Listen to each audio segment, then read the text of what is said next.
Hello, I'm Harsh Panjwani. Today we are going to study the English chapter 2, and the chapter is Androcles and the Lions, that is written by.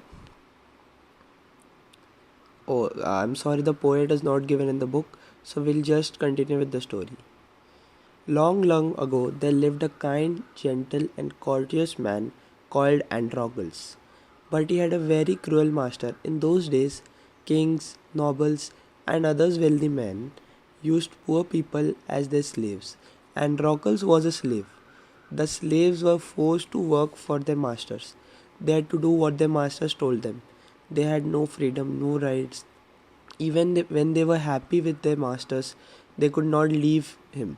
They were bound by law to obey their masters, however wicked he might be. Here the author is talking about the ancient time where the rich people used to slave the poor people, and they used to be their masters, and the slaves used to follow them blindly. And let's continue with the story. Androcles did not like his heartless, wicked master. His master starved his slaves and often whipped them. Androcles felt that even death was better than serving such a master. He kept looking out for a good opportunity. At the first chance he got, he escaped from the clutches of his cruel masters. Now, although Androcles had thus run away, he was not a coward. He took shelter in a forest.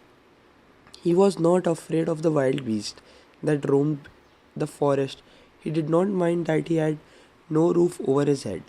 He was happy that he was free as a bird to go wherever he wished. One day, as he was wandering in the forest, he suddenly came face to face with a lion. His first reaction was to run and flee, but then he saw that the lion had not moved on seeing him. It neither growled nor roared, in fact. It looked at him piteously, as if it was in great pain. Androcle paused. Then he moved very cautiously towards the lion. Step by step, the lion moaned and whimpered. Here, the author wants to tell us that the lion was in help. The lion wanted his help, and the lion moaned and whimpered that please help me. Its eyes seemed to say, when Androcles drew near, the lion lowered its head and began to lick its paw.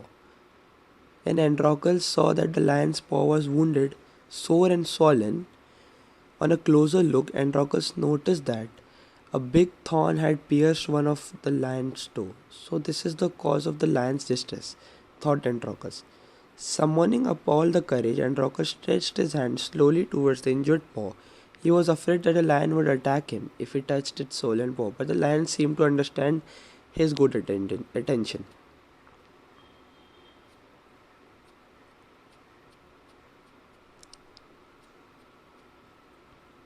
Androcles took the paw in the left hand. Deftly he pulled out the thorn.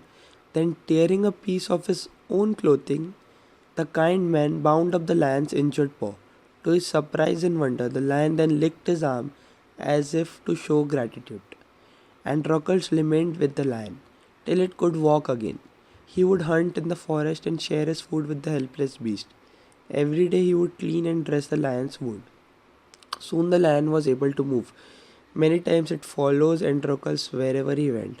In the meanwhile, Androcles' master had complained to the authorities that his slave Androcles had run away. Soldiers were sent in all directions to capture Androcles. They searched for him high and low but couldn't find him. At last they came to the forest where Androcles lived. It so happened that Androcles had gone out alone that day while the lion rested near the cave. Both of them fell into the hands of the soldier. The soldier took them back to the city. They put Androcles in chain in a prison. The lion was caged. In those days, people were found to be guilty of a serious crime were fed to the wild beast. As punishment, running away from one's master was a very serious crime at that time. Therefore, Androcles was to be thrown to the wild beast. On the appointed day, the emperor arrived at the circus and took his place. The crowds cheered loudly. The trumpeters blew and the trumpet and Androcles was brought into the arena. His chains were unbound. He felt weak and dismayed. He was Certain that this was the last day of his life, at the opposite end a gate was raised and a ferocious lion was released into the arena. It had been kept hungry to make more ferocious, and Androcles was filled with fear. But he put up a brave front. The lion saw Androcles and rushed towards him, bounding and roaring. But suddenly it stopped in its tracks. When it moved slowly, all its rage seemed to have melted, and Androcles saw this too. Each friend recognized the other. To everyone's amazement, the lion bounded towards Androcles again, but when it reached him, it began to purr and rub his nose against him. Androcles hugged the lion. He wept with relief and joy. The audience, including the emperor, watched this center sight in great wonder. People began to cheer Androcles and asked for his release. The emperor asked Androcles to explain the lion's strange behavior. When he heard the whole story, the emperor was so also moved by the gratitude and friendship between the man and the beast. He ordered that Androcles should be set free. He would no longer be a slave. When the emperor asked Androcles what other reward would he like, Androcles replied that he did not want anything for himself, but he wanted the lion to be set free too. The two friends went back to the forest to live a free life. Thank you so much. This was a great story, and the moral of the story here is if you are brave and not you are not selfless. If you are brave and selfless and you help people whenever they are in need, you'll always be successful in life.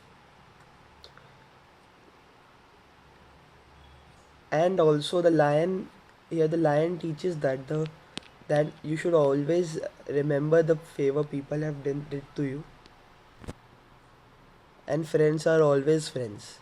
Yeah, the main is the bravery of Androcles that makes him free. So you should be brave, and you should be always helpful to other people, and you should be always helpful to people in need. Thank you so much, guys.